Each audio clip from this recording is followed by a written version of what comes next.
నమస్కారం. రేపటి విశిష్టతని ఇప్పుడు చూద్దాం. రేపు 7వ తారీఖు జూలై నెల 2025వ సంవత్సరం సోమవారం. శ్రీ విశ్వావసు నామ సంవత్సరం ఉత్తరాయణం గ్రీష్మ ఋతువు పునర్వసు కార్తె. రేపు ఆషాఢమాస శుక్లపక్ష ద్వాదశి తిథి రాత్రి 11:10 వరకు, తదుపరి త్రయోదశి తిథి. అనురాధ నక్షత్రం రాత్రి 1:11 వరకు, తదుపరి జ్యేష్ఠ నక్షత్రం. శుభం యోగం రాత్రి 10:03 వరకు, తదుపరి శుక్ల యోగం. భవకరణం ఉదయం 10:15 వరకు, బాలవకరణం రాత్రి 11:10 వరకు, తదుపరి కౌలవకరణం ఉంటాయి. సూర్యుడు మిథున రాశి పునర్వసు నక్షత్రం 1వ పాదంలో సంచరిస్తున్నాడు. చంద్రుడు వృశ్చిక రాశిలో సంచరిస్తాడు. నక్షత్ర వర్జం లేదు. అమృతకాలం మధ్యాహ్నం 1:43 నుండి 3:29 వరకు.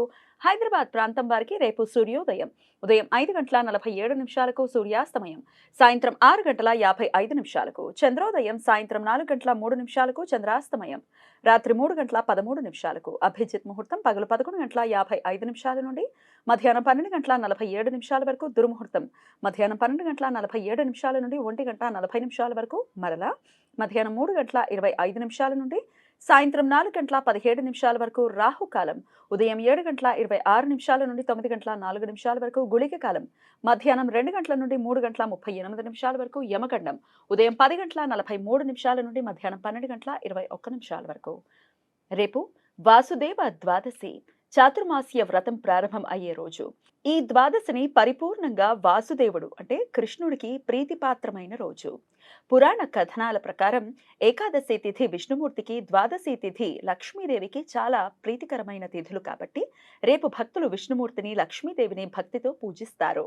ఈ వర్షాకాల 4 నెలలు ఆషాఢం, శ్రావణం, భాద్రపదం, ఆశ్వయుజ మాసాలలో కార్తీక శుక్లపక్ష ఏకాదశి వరకు భక్తులు పరిపూర్ణ భక్తి శ్రద్ధలతో విష్ణుమూర్తి, లక్ష్మీదేవులను పూజిస్తారు.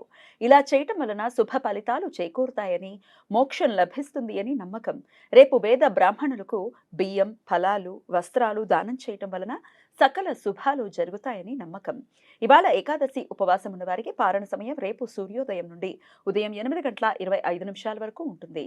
రేపటి నుండి శాఖ వర్జ్యం ప్రారంభమవుతున్న కారణంగా రేపు పారణ భోజనంలో కూరగాయలతో చేసిన వంటకాలు తినరాదు. సోమవారం అనురాధ నక్షత్ర కలయిక ఉండటం వలన సర్వార్థ సిద్ధి యోగం రేపు సూర్యోదయం నుండి రాత్రి 1:11 వరకు ఉంటుంది.